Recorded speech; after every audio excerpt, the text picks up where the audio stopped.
दोस्तों, आप सभी यूपी के सामर्थ्य और डबल इंजन सरकार के परिश्रम पर पूरा विश्वास रखते होंगे। दावा किया जाता है कि यूपी ने ठान लिया है कि वो $1 ट्रिलियन की इकोनॉमी बनेगा। क्या उत्तर प्रदेश से डेमोक्रेसी पूरी तरह खत्म हो चुकी है?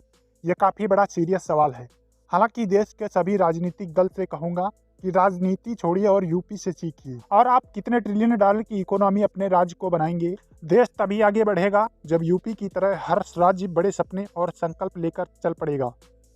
उद्योग जगत के साथियों के लिए यूपी में अनंत अवसर हैं। आपने कभी सोचा नहीं होगा उतनी तेजी से यूपी आगे अपने सारे संकल्पों को पूरा कर रहा है। यूपी में निवेश और नौकरियों को लेकर ऐसा माहौल बनेगा। पहले चारों तरफ अपराध, दंगे, छीना झपटी, यहाँ तक कि यही खबरें आती रहती थी। उस दौरान अगर कोई कहता कि यूपी को विकसित बनाएंगे तो शायद कोई सुनने को भी तैयार नहीं होता। आज लाखों करोड़ का निवेश उत्तर प्रदेश में उतर रहा है। डबल इंजन सरकार ने दिखाया है कि अगर बदलाव की सच्ची नीयत है तो उसे कोई रोक नहीं सकता। बीते कुछ वर्षों में यूपी से होने वाला एक्सपोर्ट 2 गुना हो चुका है। लेकिन आपने रोजगार के बारे में सोचा है, जिससे पता चलता है कि यूपी में पिछले 5 साल में बेरोजगारी बढ़ी है। वैसे सबसे बड़ी आबादी वाला राज्य होने के कारण यूपी में इसका महत्व भी ज़्यादा है। यह रिपोर्ट बताती है कि यूपी में हालात यह है कि 100 में से सिर्फ 32 लोगों के पास रोजगार है।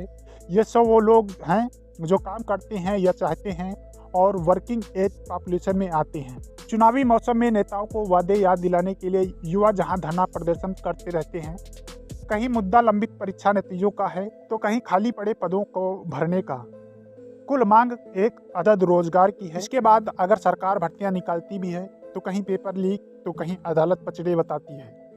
इसके बावजूद UP police, UP PCL, UP SSSC, नलको ऑपरेटर, पेट, यूपी टेट, बीएड, नीट के बाद अब राजस्व लेखपाल की परीक्षा में नकल माफिया छाए रहे।